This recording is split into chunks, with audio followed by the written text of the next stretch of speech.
ಎಷ್ಟು ಚೆನ್ನಾಗಿದೆಯಲ್ಲ, ಒಂದು ಚಿಕ್ಕ ಮಗುವಿಂದ ಇದುವರೆಗೂ ಬೆಳೆಸಿ. ಆ್ಯಂಡ್ ಎಷ್ಟು ಸಪೋರ್ಟಿವ್ ಆಗಿದ್ದಾರೆ ನಿಮ್ಮದು ಕೋಚಿಂಗ್, ಬೈಕ್ ಕೋಚಿಂಗ್ ಮಾಡಬೇಕಾದ್ರೆ ನೀವು. ಹೌ ಇಸ್ ಈ ಸಪೋರ್ಟಿವ್ ಟು ಯು? ಮಗ ತುಂಬಾ ಸಪೋರ್ಟಿವ್ ಆಗಿದ್ದಾನೆ.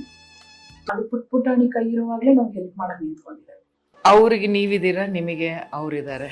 ಬಿಕಾಸ್ ನನ್ನ ಮಗ ಹುಟ್ಟಿಲ್ಲ ಅಂದಿದ್ರೆ, ನನ್ನ ಜೊತೆ ಇಲ್ಲ ಅಂತ ಅಂದಿದ್ರೆ ನಾನು ಇಷ್ಟೆಲ್ಲ ಮಾಡ್ತಿರ್ಲಿಲ್ಲ ಅಂತ ಅನ್ಸುತ್ತೆ.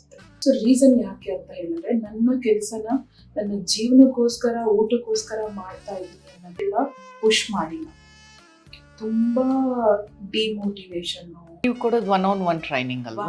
ಒನ್ ಟ್ರೈನಿಂಗ್, ಸ್ವಲ್ಪ ಡೆಡ್ ಪಾರ್ಕ್ ರೋಡ್, ಈ ತರ ರೋಡ್ಗಳೆಲ್ಲ ಇರುತ್ತೆ.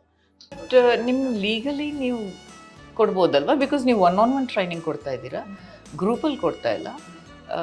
ಅಲ್ಲೇನು ಗಲಾಟೆ ಮಾಡ್ತಿಲ್ಲ ನೀವು? ರೋಡಲ್ಲಿ ಟ್ರೈನಿಂಗ್ ಕೊಡೋಕ್ಕೋಸ್ಕರನು ನಾನು ತುಂಬಾ ಫೈಟ್ ಮಾಡಿದ್ದೀನಿ. ಯಾರನ್ನ ಅಪ್ರೋಚ್ ಮಾಡ್ತೀರಾ ನೀವು? RTOನ, ಪೊಲೀಸ್ ಅವ್ರನ್ನ? ಬಿಕಾಸ್ ಈಗ ನೋಡಿ, RTOದವ್ರಿಗೂ ಕಂಪ್ಲೇಂಟ್ ಮಾಡಿದ್ದಾರೆ, ನಮ್ಮ ಏರಿಯಾದಲ್ಲಿ ಬಂದು ಅವ್ರು ಟ್ರೈನಿಂಗ್ ಕೊಡ್ತಾರೆ ಅಂತ. ಪೊಲೀಸ್ ಸ್ಟೇಷನ್ಗೆ ಅವ್ರು ಕಂಪ್ಲೇಂಟ್ ಮಾಡಿದ್ದಾರೆ, ನಮ್ಮ ಏರಿಯಾದಲ್ಲಿ ಬಂದು ಟ್ರೈನಿಂಗ್ ಕೊಡ್ತಾರೆ ಅಂತ. ನಾನೇ ಹೋಗಿ ಅವ್ರ ಹತ್ರ ಮಾತಾಡಿದ್ದೀನಿ. You do feel alone at times. ಆ ಟೈಮಲ್ಲಿ how do you gather yourself? ಎಲ್ಲಿನ ತಗೊಂತೀನಿ ಅಂತ ಹೇಳಿದ್ರೆ ಮಾನಸಿಕವಾಗಿ ನನಗೂ ನೋವಾಗುತ್ತೆ. ನಾನು ದುಃಖತೀನಿ, ಅಳ್ತೀನಿ, ಎಲ್ಲವೂ ಮಾಡ್ತೀನಿ. ಮಕ್ಕಳಂದ್ರೇನೆ ಒಂದು ಪ್ರವಾಸಿಯಿಂದ ಮರ್ಯಾದೆ ಕೊಡ್ತೀನಿ. ಫಸ್ಟ್ ಆಗಿ ನನ್ನ ಹೆಣ್ಮಕ್ಳಂದ್ರೇನೆ ತುಂಬಾ ಗೌರವಿಸ್ತೀನಿ.